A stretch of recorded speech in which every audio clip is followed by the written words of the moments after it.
one of the things that we had to learn the really hard way is the way that, your team will play the mom dad card. And no, we never experienced that. No, never. Of course not. Just us. But it's one of those things where it's like Rory and I really had to get on the same page behind the scenes, where at the end of the day, as I have the official seat as CEO, and although we're equal and we have lots of disagreements behind the scenes, at the end of the day, Rory defaults to it's what AJ says. And it took us a really long time to get there because we didn't realize the impact or side effects that was having when we didn't have that.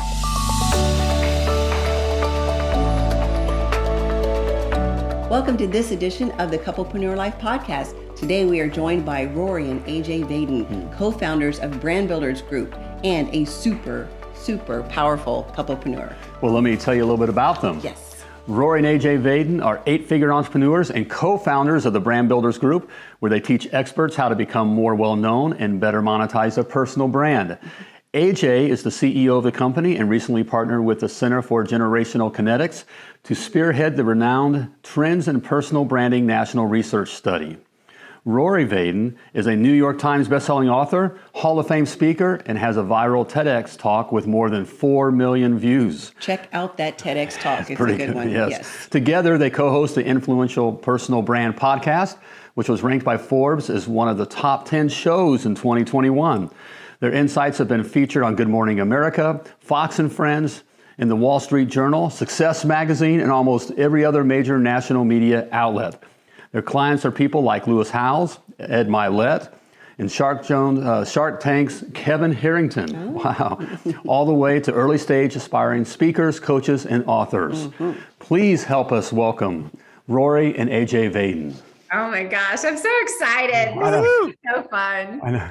What an honor. We love you guys so much. You are the coolest, and we have just loved getting to know you personally, and we believe in you so much, and such a compliment to be here. Oh, thank you, Rory. That means a lot. Well, I was trying to keep it cool because I got a crush on both these guys. I know. All right. We love us some Vadens. Yes, we love us. Mutual. It's mutual. And we definitely have a power couplepreneur here, which is really cool. But both of you, one thing I love about both of you is you both are just extremely powerful in your own right, which is what makes a great, powerful couplepreneur. So excited to have you here. Absolutely. All right, and share. Yes. So, but we want to start out. This is a couplepreneur show, right? So we want to start out learning about you as a couplepreneur. So first question, where did you guys meet, or how did you meet? Right. Go for it, Vaden. We actually met as business partners. This is a little known fact that most people don't know about us, but we were business partners prior to us falling in love and getting married. So we broke that cardinal rule, and we were in business with 2 other individuals, and 50% of our partnership fell in love and got married. And an even lesser known fact is about 3 months after we started dating, this was about a year after we started our company, Rory tried to break up with me. Oh, here it comes. And here it comes. Why would he? Did. And it was already a big deal to take this step, this big endeavor we were going on. And then he said, whoa, we might have made a mistake here. And I think we just need to cut ties now before this gets too serious. And I said, no. I reject your breakup. You rejected my rejection. You need to go think about that, sleep on it, pray about it, whatever you do, and come back. But I deny that. We're not breaking up, so you just need to go work on that and come back. And luckily, he did. And then we've been together ever since. But we were business partners.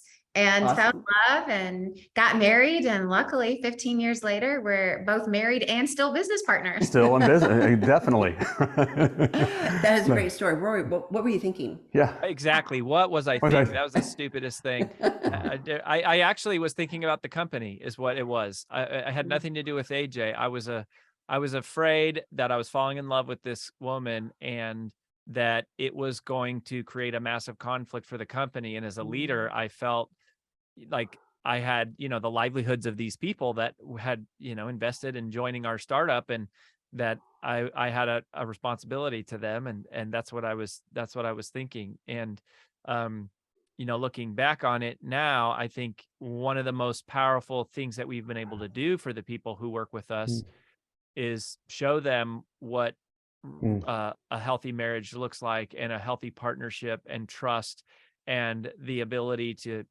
disagree, but still, like professionally disagree, but still, collaborate and come together on things and do life and business. And I actually think it's very rare to see a marriage that is one that people aspire to have, and even more rare to see one in business. It's one of the reasons why we love you guys so much, is it's just not that common, unfortunately. And so it hasn't been a detriment. It's been a wonderful and beautiful blessing. And I just didn't, I didn't see all that at first. Right. You and I were both stupid young guys at one time. Yeah, that's the short answer. Right. There we go. Well, and feeding off of that, so obviously you own a business together and you've got employees. How do most of your employees that come work for you, how do they react to having a husband and wife team that own the business? Well, it's interesting because it's one of the policies that we've kind of made as a team is I interview every single potential recruit. So no one ever gets hired unless I interview them. Oh, wow. And a part of my interview is a cultural, I would say both an assessment to see if you're a cultural fit for us, but also but I would say like a cultural forewarning. And I have my checklist of, hey, all things check out: skill set, experience, alignment, values, all the things. However, and I say this every single time, it's almost like a script in my head now. There are 3 things that you need to know about working with Brand Builders Group. One is that we are more family and friends than we are coworkers. And I mean that literally. Right. My husband is my business partner. So we are a husband and a wife team. And so you will never have just one boss. There are 2 owners, there are 2 leaders at the top, and we're a team and we're a partnership. But then it's like within our company, we have 2 other marriages that also work within our team. And then we have other dynamics where there's siblings and parents. It's very familial, which is not awesome for some people. And I'm like, and if you're not going to jive with that, like, tell me now and let's cut ties and let's call it a day. The second thing, I'm like, we are believers. You're going to hear the words Jesus Christ a lot. We pray, we say amen. I'm going to quote scripture, and it's like, I accept your beliefs and I equally ask that you accept ours. And if it's going to make you uncomfortable, again, cut ties now. Let me know this is not a fit. Right. And it's like, and then I have this third thing where we talk about it's my level of expectations, which are abnormally and unrealistically high. And you should know that coming in. It's like, I'm not blind to this. I'm fully aware of this. Embrace it. Before you accept this job, you're accepting a job with a company where the owner and the CEO has a very high standard of personal performance and excellence, both in their personal and professional lives. And let me tell you what that means. I don't mind if you make mistakes. I expect for you to make mistakes, but I expect that you make them once. And this is kind of like my internal mantra. And it's like a hit with our partnership and our marriage. Talk about our faith in Jesus, and like this, you're going to get a heavy dose of it. Right. And we have lots of non-believers who work with us and they're very all right with it. And then I talk about the performance and excellence standards. And I'm like, if you still want to do this after this, then we're going to be great. Right. And what's great about that, AJ, and I think that's a great lesson for any business, to have that time during the interview where you're telling them this is what our culture is. Right. And you can not like it, and that's fine. So, if it's not going to work, then let's cut ties now. I think that's a great nugget of gold you just shared there. And I would also say on that, for anyone who's listening, who's married in business, which I imagine most are, and who have employees, one of the things that we had to learn the really hard way is the way that, your team will play the mom-dad card. No, we never experienced that. No, never. Of course not. Just us. But, it's one of those things where it's like Rory and I really had to get on the same page behind the scenes, where at the end of the day, as I have the official seat as CEO, and although we're equal and we have lots of disagreements behind the scenes, at the end of the day, Rory defaults to, it's what AJ says. And it took us a really long time to get there. because we didn't realize the impact or side effects that was having when we didn't have that. And I think that's made an extraordinary difference in our team. And it's made it really easy for him and I to go, if I didn't sign off on it, it's not happening. So that there isn't this, well, wait, AJ said this, but Rory said this, but which one do we listen to? Which that can just be chaotic for every single person involved, including the two of us. Absolutely. And obviously you defined roles, right? So that's also what makes you a successful couplepreneur. A lot of times when husbands and wives start out in a business together, they don't define the roles, and that's where they get into trouble, right? Not defining clearly what the roles are in the business. So, and it looks like that. So you figured out defining roles, but you also seem to have defined the roles to each other's strength. Yeah. Like I could see it as we met. Just to be a little transparent, we are clients of their company, Brand Builders Group, which is, if you don't know it yet, you need to know it. And we'll give the plug. We want to give information at the end how they can get to know you, but you just need to get to know Brand Builders. It's been great for us. But I discovered Brand Builders through you, Rory, and through your books here. We've already mentioned the books, that kind. But that's how we discovered Brand Builders. But it was when I met AJ, it's like, oh, okay, there's the power. Not that you weren't powerful, Rory. I get that a lot. Because I personally can relate to that. And we see it in a lot of couplepreneur relationships that a lot of times us guys may be some of the vision or a little bit more of the face, that kind of thing, but the power. So they call me the chief seagull officer. I fly in high above, make a splat, and then fly off. And AJ and team cleans it up. Cleans it up. See, that's how I so saw that, and at least that's what I interpreted things to be or related to, because that's our experience. Yes, and I think that's the best. Yeah. I think that's most couplepreneurs from our experience, right? But the role thing of figuring out the roles, it was extremely important. Who's responsible for what? Okay. Also, as far as roles, how did you define your roles? The classical mother and father roles seem to kind of go out the door when you're in business together. Who's responsible for the kids on what? Or house or chores. The house chores and those kinds of things. Did you guys have a stint through that, or had time you had to figure that out? Rory? Well, the one of the big things that I would say is that I think the big learning process for us has not so much been what are the roles. I think the area of growth for us has been coming to the realization that all the roles are created equal. Yeah. And that there's whatever seems glamorous isn't glamorous, and whatever seems trivial isn't trivial, and that it is truly a partnership and a mutual respect to go, there's not one certain task that is more valuable or important than another. There is a gigantic pile of work, and there is business, and there is house, and there is family, and it all mixes together. And we're kind of like, we're just on the same team going, whoever can do it the best, like whatever we can do to get this done. But it's truly a partnership and a mutual respect. And I think that's where a lot of couplepreneurs struggle, is one or both of the partners sees one or more of the tasks as above them or beneath them. And it's sort of like, we have to all be willing to do whatever it takes, and we have to trust that our partner is doing whatever it takes, and blending the business and the family both together. So I think that's been a big point. I mean, on the family side, there's no doubt that AJ just carries more of the weight on the house and the family. She just does. She makes more of the decisions. The kids default to her. They want her more at certain times.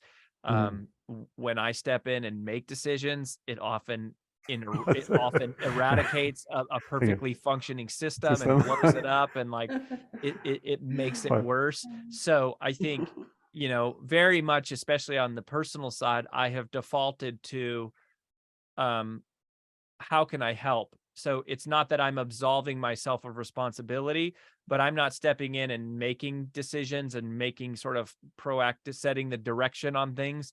it's more of just standing by and being like, I'm here, let me know, tell me what to do, how can I help?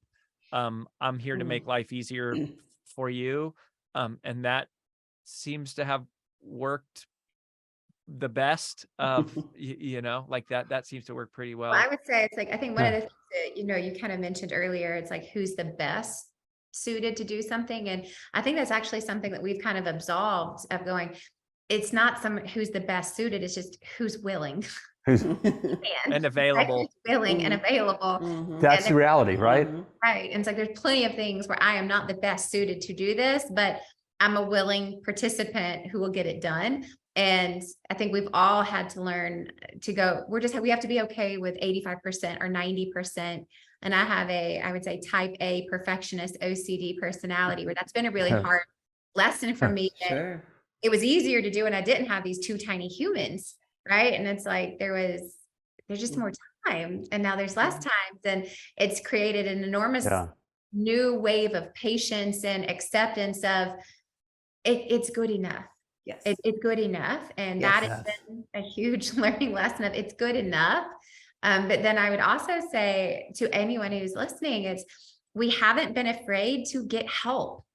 Like there is absolutely no way that Rory and myself, even as a great team, can get it all done. It's impossible. I don't even begin to understand how single moms do it, or single dads do it, or people who are running a business and running a family and who have no help. And, I think about this often of like, man, how far have we gone in culture and society and getting it wrong to move away from our family units? And I never understood like the whole concept of it takes a village. And I'm like, it takes a village. A big one. I need a really big village. And I never got that. And it's not just because we have kids. It's like, my goodness, it takes a village to manage a business and all the things that takes, in a house, and cleaning and trees. And let's forget having a date night, personal time. It's like, it takes a village, and don't be afraid to get help, hire help, and just having really good, honest conversations around that. And we have built a community around us. My mom died when I was young. My dad lives far away. My siblings don't live near. Rory's siblings don't live near. His parents live 90 minutes away. We don't have family here. So we've had to build a village.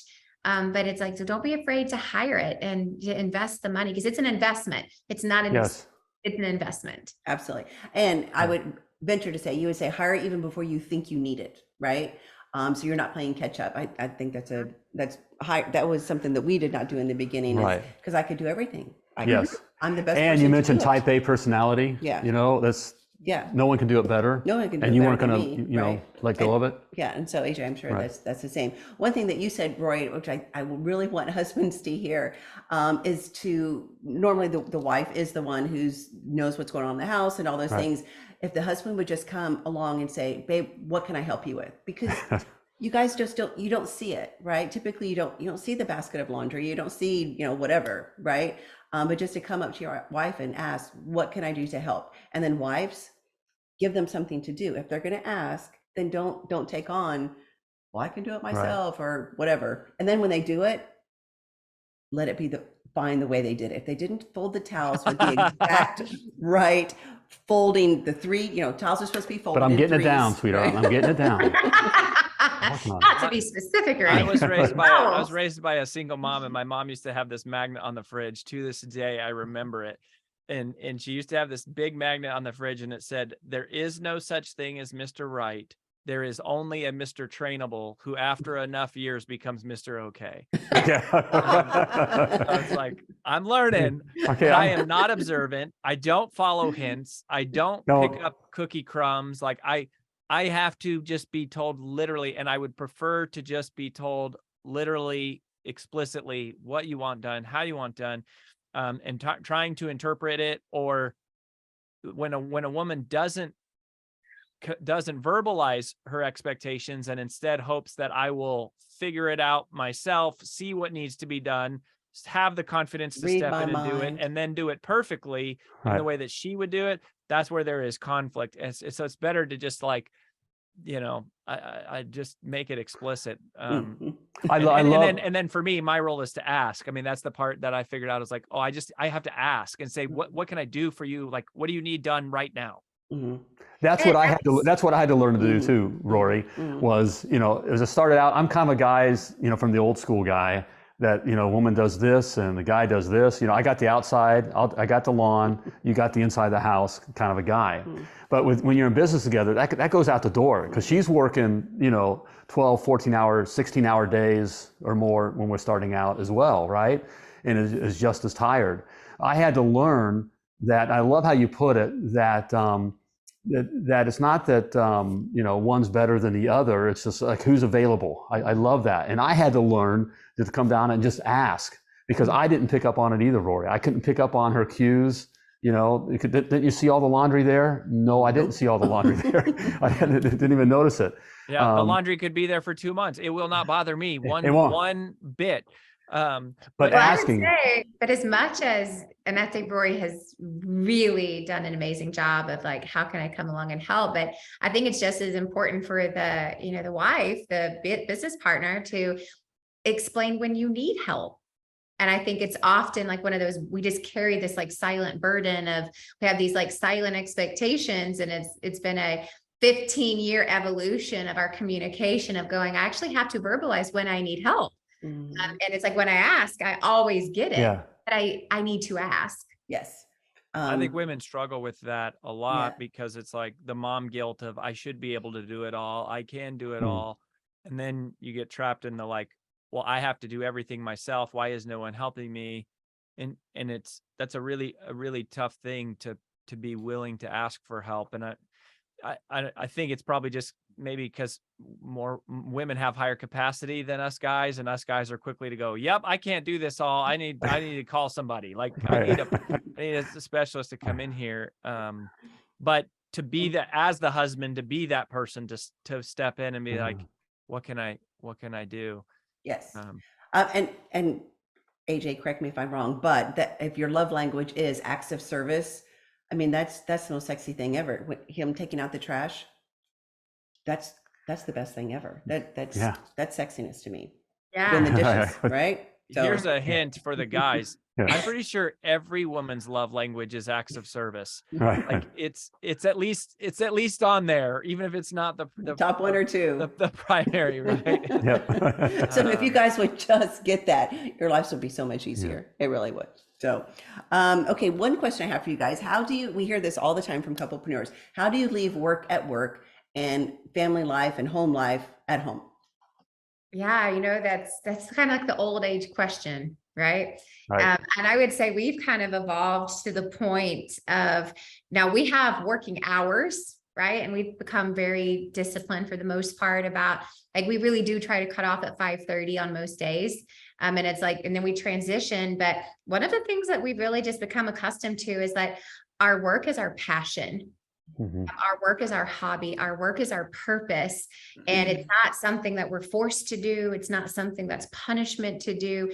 This is something that we were made to do. We get to do. We want to do. We feel like God is using us in this work. And I actually made a post today with a whole bunch of like family stuff, and a bunch of it was BBG, but I call it family stuff. Like a bunch of it was Brand Builders Group clients. And I was like, this is how you know that you're doing what God made you to do, when work doesn't feel like work. And when all these things feel more like friends and family and feel more purpose-driven and social than they do like some tasks you have to check off. And so one of the things that we've extended to our kids is that, they're a part of the family business. And, it's like, they're often like, are you done with work? And I go, well, baby, the work is never done. So no, I'm not done, but I can pause right now. And so my kids, I think you guys probably know this, but clearly no one listening does. My kids are my accountability partners. And they're the ones who come and relieve me, which is why my door is locked right now. But they're the ones who come and relieve me at the end of every single day. So I end every single day with my kids coming into my office, asking me what I'm doing, looking at my calendar. They get to pretend to delete some emails. I pull up a Word doc. They get to like tap on the computer. They play with my microphone. They pretend to do a little podcasting. And then we all close up shop together and we go downstairs. And it's just become this, like, work is not punishment. Because I think that really did happen when we had kids, of going, I don't want to raise kids who don't want to work because of the way I talk about it. And so we've been really intentional. So we'll have work conversations at work. And as soon as they ask, is this work talk? We're like, no, this is family business talk. What do you guys think we should do? And, it's like, we'll bring them into the conversation. And it's often, this interesting dynamic of, we tried to separate it for so long, but that's because we were treating it like work. Yes. AJ, that's so good, because we do hear that a lot from couplepreneurs, is especially with from the wives. Like, if I get into business with my husband, I don't want to be talking work all the time. And we always tell them it's okay, because it does become your main hobby, your main thing that you do together. It's the family business. Right. And it does become, if you're serving correctly, it does become your passion. So it's fine to talk work. I mean, we talk business almost all the time, because we love business. We love the businesses that we've had. We love the people that we serve. And so, of course, we're going to talk about it all the time. It's very difficult. It would be impossible for us to stop at 5 o'clock. Now we're not going to talk any business at all. So, and I would say, like, don't get me wrong, I have a threshold. It's like, I now tell Rory, I'm like, you've crossed my threshold. We need to move on. Right. But it's also, it's just embracing this whole thing of, like, man, this is what we do together. This is our hobby. This is our passion. This is what we have in common. And, if you are in business together, I would encourage you to think about all of the people that who aren't in business together, and how interestingly separate lives they lead. So good. It's so, and that's so true. And that's they have different experiences every day, right? One goes to one job, one to the other, and they come back together, and they've got 3 or 4 hours at night, right? And that's really the only time they have any shared experiences. So that's one of the things we love about being a couplepreneur, is our lives are shared experiences, and because we're together all the time. One thing I've always found ironic about that is that they do go to separate jobs, and then what happens is they come home and they tell each other all about their job. So they're talking about work. And it's like, but if for some reason, if we work together, we're not supposed to tell our spouse what our day was. But if we work at different places, we come home and that's all we talk about. So it's like, everybody does that. And I think, to something that AJ said, just, was a big highlight for me. AJ read this book one time that she shared with me, and it was called Every Good Endeavor. And one of the things that jumped out about that book to me was, it's written by Timothy Keller, is that work is part of God's original design. So work exists in God's original design before the fall of man, right? Before sin enters into the world. So regardless of your spiritual beliefs, I find it interesting that, at least in the Christian or the Jewish recount of how the world began, work is a part of perfection.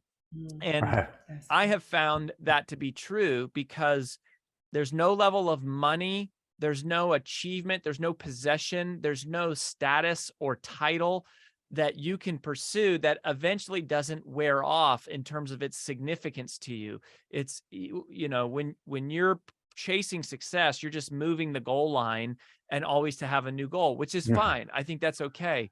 But, it's sort of like when you're achieving, there's wins and losses, but when you're serving, there's only wins. And there is purpose when our life is being used to enhance someone else's life. When my skills and my character traits and my network and my experience is able to be utilized in a way that it improves or enhances somebody else's life, that is what gives my life value, and that's what gives me peace, and that's what gives me satisfaction. Our lives have meaning in the context of other people. And so when you get to do that as a couple, it really is beautiful. It really is the family business. It's the family purpose. It's the family mission. It's a shared sense of faithful stewardship of going, as a family, this is how we're choosing to utilize our passions and skills in a way that makes the world a better place and makes other people's lives better.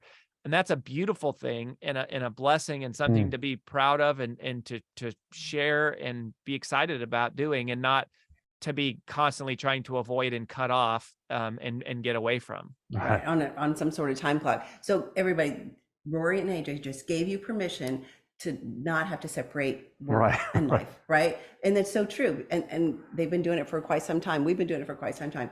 And so I think that the notion of we have to stop at 5 o'clock and we can't start talking about business until 8:30. Well, they talk about balance. The big thing is work-life balance. Mm-hmm. And we discovered through our life experience of doing this now for about 30 years, that there's no such thing as work-life balance, or what they're trying to, feed us or whatever. 50-50 right. It's just, there's seasons. We've discovered there's seasons. Sometimes the work demands that we seem to be all about work.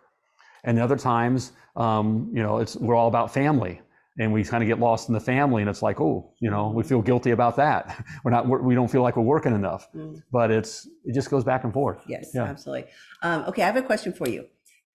As Couplepreneur or the Couplepreneur Life, we talk about making sure you have the passion, unity, and adventure in your marriage. Yeah. That's what's important. So how does Rory and AJ Vaden keep the passion, the unity, and the adventure in your marriage?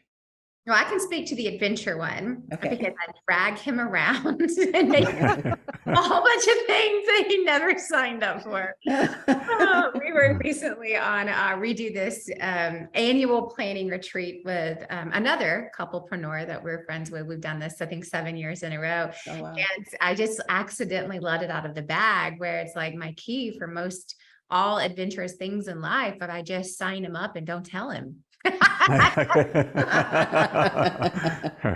just sign them up and I don't tell them, and it works out really well.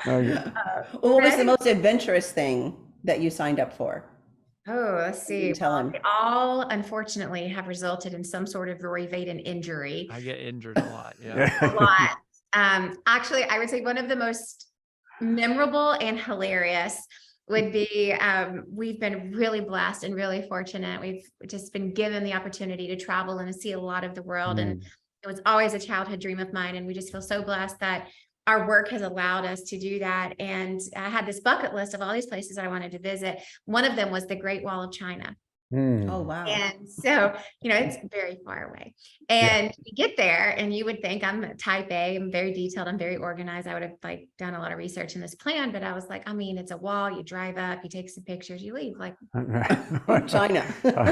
Yeah. So we're in Hong Kong. So we fly to Beijing, simply to spend the night so we can go do this bucket list thing. And, I have on, don't worry, slip on gray mules and skinny jeans and a light jacket. Well, it's an hour and a half from Beijing.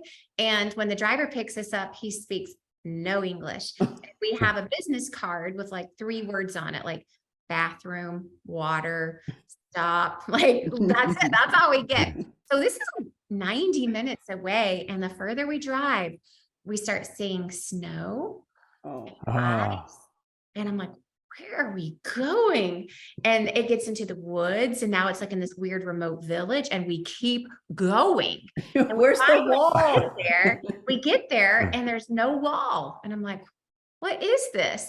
We get off this thing, we go buy a ticket, we walk down this path, we get on a bus. And there's a bunch of German people on there with straight out parkas and hiking gear. And I go, they must be going to a different part of the wall. Don't think a deadgum thing about it. Rory has on jeans, sneakers, and we finally get off of this shuttle bus thingy. Y'all, it's 3,000 steps up a mountain, and it's snowing. And it's snowing. And I'm like, well, we're here. We can't not do it. I have on we have no jackets, no mittens, no hats. I have on mules, slip-ons with no socks. And I'm like, well, we're here. We're doing this. So we climbed 3,000 steps up of a mountain. Don't worry. We get to the top of this thing. We look around and we're like, those are the people on the bus. They did not climb this mountain with us. Hi. There was a gondola. We walked past the gondola in our pursuit of adventure. We walked past the gondola. AJ's pursuit of adventure. Let's be clear. So there's a lot of those experiences that I could spend the rest of the day talking about how I have signed us up for adventure without much planning. That just really led to adventure. That's how that sneaks up in this marriage. Okay. So I love that. One practical thing I would say that's like a cool tip that we've always done is we buy tickets far in advance, because we find that even if we have a plan to go, then the night comes and it's like, oh, I'm tired, I don't want to go, let's just like relax or watch a movie or whatever, and then that kind of becomes the default. And so we're always trying to like buy the tickets, like book the concert, book the flight, book the hotel, like always planning and always having something to look forward to, and also committing us to going because we've already purchased in advance. Right, On that being intentional. That is so good. I would say two things on that. There's a pro and a con to doing that. And this is something that's been like just a revolution in my own mind when it comes to our marriage and planning. And that was our MO for a really long time. And one of the things that I've realized recently is that really prevents spontaneity. And because we get so locked into something, so we're like, we just have to commit to this with some things on the calendar. And it's also, again, there's, pros and cons to all the things, if you just how you look at it. And it's really prevented us from being able to say yes to things that pop up, such as a date night with a friend that we just couldn't find any dates for. And so there's a balance of going like, what needs to be and what needs to be in advance, and where do we need to allow more cushion in our life, a little bit more margin to just do the unexpected, to have a little bit more of that spontaneity. And on that second thing, one of the things that I've asked Rory for, which is, a plan for 2023, is I have said, it's like for our date nights, I don't want to do dinners anymore. We can eat all the rest of the week. I want date nights to be memories. I want them to be experiences. And I think the default for a lot of us who've been married a long time, or who have a lot going on, is like, we'll just go to a new restaurant. And I have found that really doesn't create the memorable experiences that create passion and adventure and connectedness. Yes. And so instead of picking dining, events, we're picking experiences. So it's like going on a biking trail, we're doing indoor climbing, we're going bowling, we're going to a concert, we're going to a play, but it's something that is forcing us to get outside of a normal routine of we just go to a restaurant, we just go out to dinner, and we're doing something that we can actually look back and go, remember when. Yes. Oh, that's so good. Oh, I love both those. The thing on the margin. Don't you remember when we went to the Great Wall of China and had no clothes? It was freezing cold and we hiked. Remember, babe? Wasn't there a gift shop or something that you could have picked up like a sweatshirt? Closed. It was all closed. It was like off season or something. It was wild. But I love that we just had the conversation about margin too, because that's a great point that we can get as we're doers. We can get all scheduled out there, and we talked about planning. Planning spontaneity. Right. Planning spontaneity. Leaving some room for spontaneity. Yeah, have margin for it. Right. Absolutely. I'll just throw this in there, and I know I'm trying to be cautious of not like being so wordy with our answers, which we both tend to do. But one of the things about passion that I would just say is it's a little thing that makes a big difference, but it's a little thing, is pretty much every single day. I take longer to get ready than Rory, surprise. And so usually he'll go down and like he's with the boys for a few minutes, and then I come down, and I can tell you, like, talk about passion is making me feel good and special and loved and wanted and desired and attracted every single day. Well, for the most part, Rory will probably do it every day after this interview. But as I'm walking down the stairs, he gets the boys together with him and he goes, "Here she comes." And they do this like little like thing where it's like they all wait expectantly for me to walk down the stairs. And Rory always goes, "Look how beautiful mommy is today. Look how beautiful she is. Isn't she pretty?" And then my boys are like, "Mommy, you're so pretty." And it's like, it feels like coming like down, like, it's like prom night every night. It's like belle of the ball. Like, it doesn't matter what I'm doing or what I'm wearing, but just those little things that go, man, I still feel desired and wanted and cherished and special, even if I'm just coming down the stairs. I got a crush on you, Rory, even more, because that is such a man thing to do. Yes. That's a good man thing to do, because we talk about being intentional. We get into relationships and that kind of thing, and that's what happens. We see with a lot of the guys is we get all caught up in the business, and okay, we got the girl, and our focus is over here. But being intentional about always looking at building our wives up, our partners up, as look how beautiful she is, and teaching your boys, teaching the boys about that as well, and making it a big deal. Right. Well, the boys have certainly latched onto it, because now our 5-year-old says, "Mommy, once Daddy dies, I'm going to marry you." Oh yeah. All right. So I gotta keep one eye open while I'm sleeping. Yeah, That'd be a good idea. Oh, I love that. That is awesome. Okay, so as we're wrapping up this part of the podcast, what is the best advice you can give couplepreneurs starting out, or they've been in business for a while, they're driving each other crazy, they're at year 10, and they just can't seem to get this figured out? What's the best advice that they can tangibly do right now? Well, I mean, if they're not already, I would say a date night is just a really key thing that is a tangible thing. It needs to be locked in the schedule, and it needs to be the two of you separate from the kids and separate from work, and like dedicated time every single week. So that comes to mind. And then I think the other thing that comes to mind for me would be, I don't know if you've ever seen, there's like this is more of a relational thing in general, but if you have two people who, if you think of like a triangle, and if you have two people who are moving closer to God, if they're both pursuing God, then they come closer together with one another. And so if you're both pursuing God, it draws you together. And I think that, Michael Todd is a pastor he's got this great saying. He says, if you have your best year spiritually, you'll have the best year of your life. And I just got to witness that happen this past year with AJ. She had her best year spiritually by far. We read the Bible cover to cover as part of our family Bible study that we're in. She read at least one book every month, I think more than that.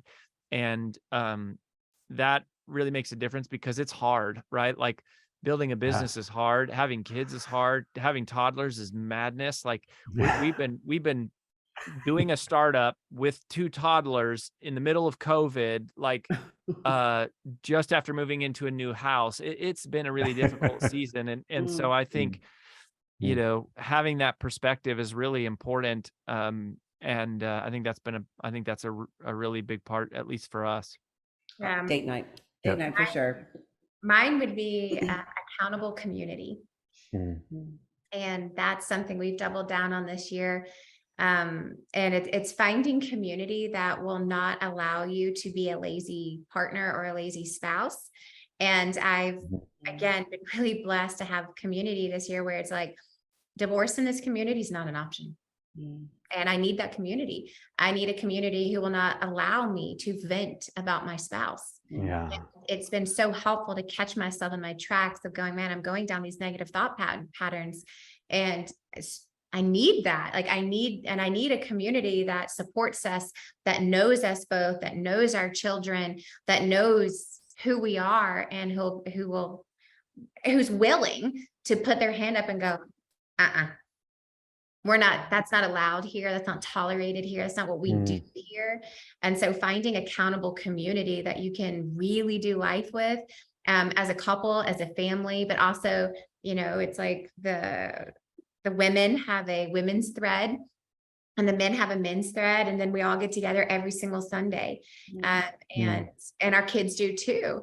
And so it's just been this really unique thing of also then it's made my eyes open to, I've had to let a lot of friendships go on purpose, because it's like, that's not healthy for me as an individual, but it's not healthy for my business, my family, or my marriage to allow that type of conversation in my space. And so you have to go. And those have been hard choices, but healthy choices. Yeah. And then filling up that space with community where it's like, no marriage is perfect. No business is perfect. No relationship is perfect. No one is perfect. And at the same time, it's like, I cannot blame anything on my husband. I have to own my part. And to have a community of going, we're not talking about Rory. We're talking about you. What's your part in this? What's God teaching you? What have you learned? What can you change? And none of it has to do with my husband or my partner, right? Like is my business partner. And that's been so refreshing and so healthy. Okay. And we have a different communication. We have a different marriage. I have a different lens in which I'm living by. And that is from accountable community. And you're intentional about it, right? Because the community doesn't just happen. You have to go out and you have to seek out the people that you want to be around, mentors, other people that are in the same position that you're in. And we had that in the beginning too. And we had little kids. We were a small group at church, and our kids grew up together, and it was people that held you accountable. So that is so important, but you got to be intentional about it. Mm-hmm. Oh, guys, great stuff. Awesome stuff. Love. Thank you so much for just being here and taking the time and for being so transparent. I think we love you guys even more. And we feel so blessed that you've taken us on as clients as well.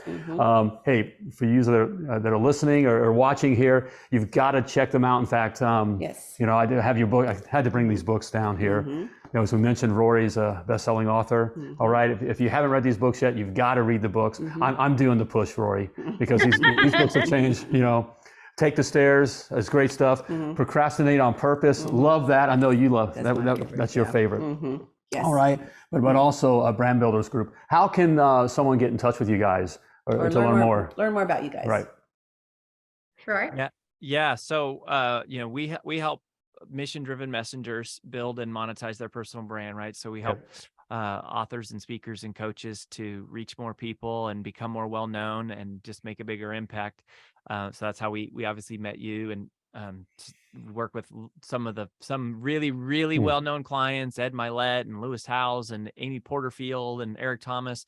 But our heart is for the people who are just starting out and who really feel called to use their life to make a difference with others. And so we teach people how to make a business out of doing that.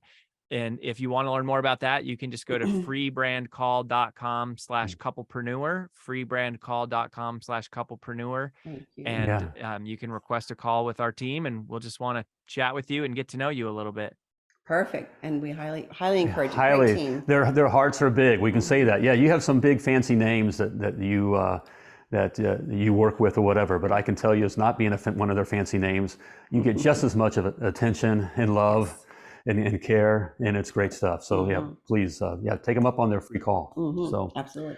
All right. Hey, but that's we're about wrapping up this portion of our podcast. For those of you who are part of the Club Couplepreneur, stick around here because we're going to have our lightning round here with Rory and AJ and some more fun conversation. But for the rest of you, hey, we appreciate you being here, and we look forward to seeing you next time. Bye, everybody.